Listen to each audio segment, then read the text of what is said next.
Halo teman-teman, salam kenal, nama aku Anin. Di podcast kali ini kita bakal ngomongin soal self-leadership. Tapi aku gak sendirian, ada temanku Aksal. Halo. Dan ada Wesley. Hai. Nah, Aksal sama Wesley ini aktif banget nih di organisasi sekarang waktu di kampus. Dan aku yakin mereka aktif udah sejak SMA juga.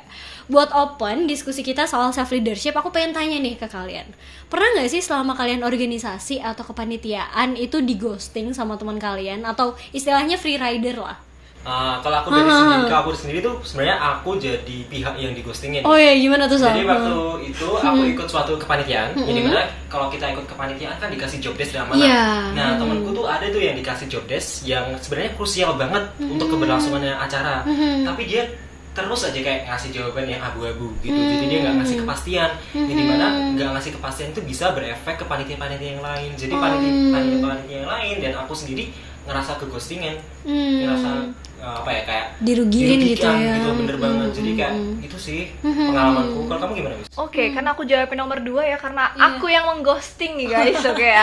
Kayak beda sudut pandang. Jadi dulu aku waktu SMA itu ikut 2 aktivitas, ikut yang di internal sekolah sama yang di luar sekolah. Nah, di situ tuh aku kayak harus mengorbankan salah satu. Akhirnya aku memilih untuk mengghosting yang di internal sekolah, dan itu juga berefek buat teman-teman aku tuh. Kan gak bagus tuh guys, dan itu gak bisa dibenarkan tentunya sih. Ya, aku setuju sih. Ghosting alasannya apapun itu sebenarnya bisa dikomunikasikan kan ya. Bener banget. Nah, kalau menurut kalian pribadi ada nggak sih kaitannya ghosting atau kegiatan atau sifat yang nggak bertanggung jawab ini dengan tingkat self leadership seseorang menurut kalian? Kalau menurutku sih ada ya, karena kan kita tahu sendiri nih, self leadership itu kan dibagi jadi 3 komponen kan. Kita harus punya titik acu, kita harus aware terhadap diri kita sendiri atau self awareness ya.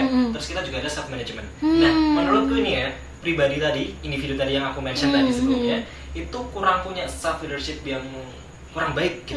Karena kenapa? Karena dia tidak tahu pasti titik acunya dia itu selaras enggak dengan dia join kepanitiaan itu.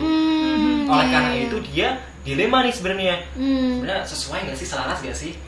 Bisa membantu nggak sih aku dengan ikut kepanitiaan ini, bisa mendekatkan aku semakin dekat dengan titik acu atau malah semakin menjauhkan gitu, atau malah melenceng gitu ya. Nah makanya dia keep on answering dengan jawaban-jawaban yang abu-abu gitu. Gitu. Jadi sebenarnya kalau orang itu punya self leadership yang bagus, bisa aja dia jawab dengan jawaban yang pasti, seperti kayak yes or no. Sesimpel itu sebenarnya. Dan mungkin orang-orang itu dia seperti orang tadi ini, dia jawab dengan ketidakpastiannya itu mungkin gara-gara dia takut sama seniornya atau mungkin tidak enak sama seniornya. Iya, bisa jadi sih ya. Dan kemampuan untuk mengkomunikasikan pilihan dia itu juga penting banget ya di self leadership. Nah, kalau menurut kalian sendiri tadi Aksal ngomongin soal titik acu atau goals gitu ya. Apa sih kaitannya kita punya self leadership dengan mencapai goals ini, baik goals pribadi atau goals bareng-bareng kalau di organisasi? Kalau dari aku sendiri ya, kalau dari pribadi itu berarti kita punya lebih pendirian. Kita tuh lebih teguh gitu. Jadi punya kepribadian yang gak goyah gitu kalau dikasih instruksi dari orang-orang lain. Jadi kan kalau kita punya titik acu, oke, jadi aku dengan masuk lingkaran ini atau circle ini, aku pengen dapetin manfaat ini atau titik acuku tuh ini, goalsku ini. Berarti kalau kita ada set goals itu, kan berarti kita kalau ada orang lain yang interupsi ya, join dong job desk ini, join dong job desk ini, kita berani aja gitu untuk say no. Kalau selama itu tawaran-tawaran dari mereka ini kontradiksi gitu ya dengan tujuan awal kita. Karena kalau kita ngeiyain semua tawaran-tawaran pekerjaan ini, nanti malah overwhelm kita. Kita nggak mampu ngejalanin semua dari secara optimum. Jadi mending fokus satu aja tapi bisa optimum. Kalau menurutku sih gitu. Biar nggak FOMO juga ya. Kalau Wesley setuju kan ya? Aku setuju banget sih Mbak, benar. Nah, mungkin aku mau kasih pertanyaan buat kalian nih. Kan kita udah tahu pentingnya self leadership, kaitannya ke mencapai goals diri sendiri dan juga bertanggung jawab keluar juga gitu kan. Gimana sih cara kalian meningkatkan self leadership buat diri sendiri? Mungkin Wesley ada nggak, Wis? Oke, aku coba menjawab ya Mbak. Jadi sebenarnya intinya kita dari self leadership itu gimana kita punya visi ya. Nah, kalau kita punya visi itu insya Allah nih kita bakal meningkatkannya tuh juga enak. Kita udah tahu apa yang harus dijalanin. Nah, aku pernah denger nih dari kata orang itu ada yang katanya tuh smart. Nah, smart ini ada kepanjangannya. Jadi S-nya itu specific, terus M-nya measurable, A-nya itu achievable, dan juga ada R-nya itu relevant, dan T-nya itu time bound. Nah, spesifik ini misal kita pengen dapat IP di semester 5 gitu, misalkan dapat IP cum laude. Itu jelas kan spesifiknya 3,5 gitu. Nah, measurable-nya itu cum laude tadi tuh, cum laude-nya tuh berapa sih gitu kan, berarti 3,5-nya inilah minimalnya kayak gitu. Dan terus achievable itu kayak kira-kira kita mampu nggak ya nih buat mencapainya gitu. Nah terus untuk relevan sendiri itu kita harus ngapain sih kita dapat IP 3,5 ya berarti kita harus belajar, jangan malah main doang kayak gitu.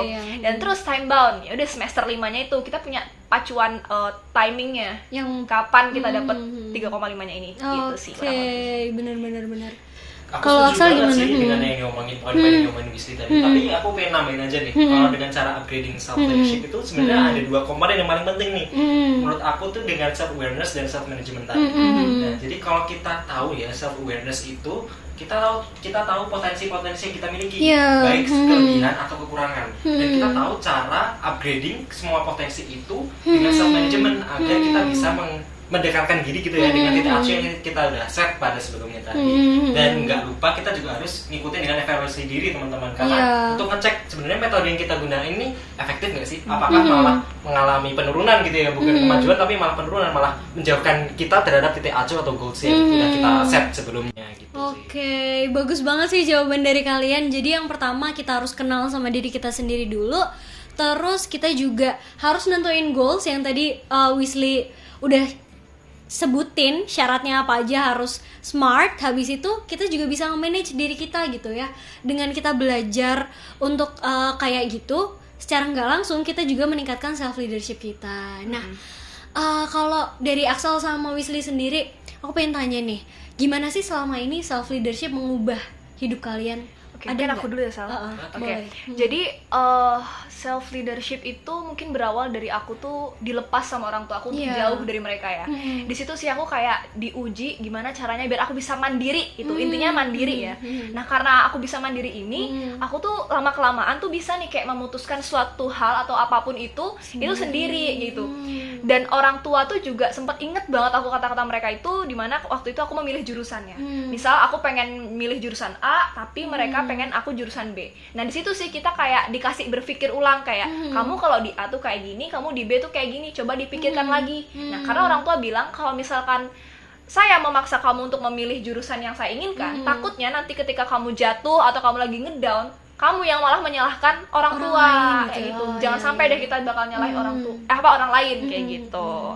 Kamu gimana Sal? Kalau dari aku sendiri sih, pentingnya self leadership terhadap aku sendiri ya, itu membuat aku lebih realistis dalam set goals. Sesimpel aku ngeset dalam daily goals gitu. Setiap hari aku harus ngeset goals seperti aku harus ngelesain ini gitu.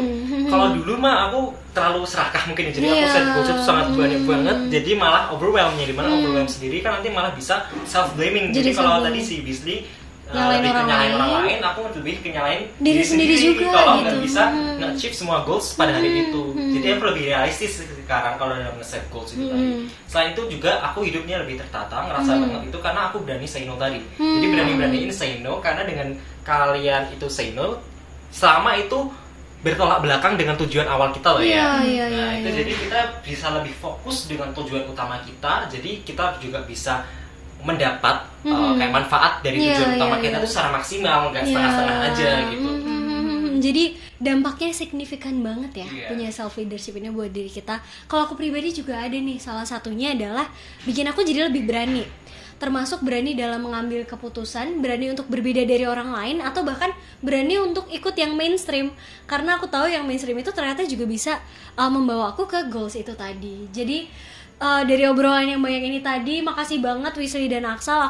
Kita jadi sama-sama belajar apa sih pentingnya self leadership, gimana caranya meningkatkan self leadership, dan bagaimana self leadership itu bisa membantu kita dalam mencapai goals yang kita punya. Semoga teman-teman bisa belajar lewat podcast kita ini. Sekali lagi terima kasih banyak teman-teman.